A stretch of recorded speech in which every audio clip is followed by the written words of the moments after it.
আসসালামু আলাইকুম গাইস, সবাই কেমন আছেন? আশা করি সবাই ভালো আছেন। আল্লাহর রহমতে মোরাও অনেক ভালো আছি।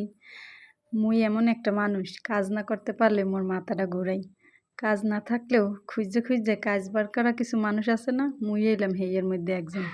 শখের ঠেলায় মাঝে মাঝে সেলাইয়ের কাজ করি। সেলাইয়ের কাজ করতে মোর অনেক ভালো লাগে।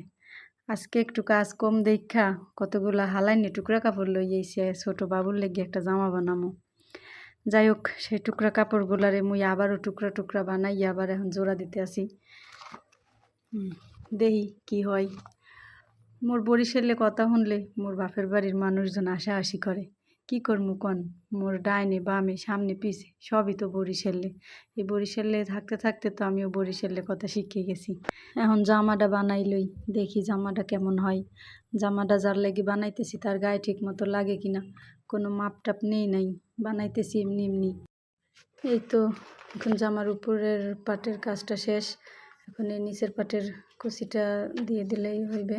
যারা আসলে সেলাইয়ের কাজ করেন তারা এরকমের ছোট ছোট টুকরা কাপড় দিয়ে ছোট বাচ্চাদেরকে জামা বানাই দিতে পারেন। যাই হোক, কাজ করতে করতে অনেক কথা কইলাম। এখন কথা কইতে কইতে জামাটাও বানানি শেষ। এই 5টা সেলাই দিলেই জামাটা হয়ে গেছে। এই তো এখন নিচটা সেলাই করলেই জামাটা বানানো কমপ্লিট। এই এখন দেখি মামুনির গায়ে দিয়ে দিলাম জামাটা। কেমন হয়েছে সবাই কমেন্ট করে জানাবেন। আমার ছোট্ট একটা মামুনি। এ মাইয়া, বাড়িতে একটু সরাও দেখি কেমন হয়েছে জামা। মাশাআল্লাহ।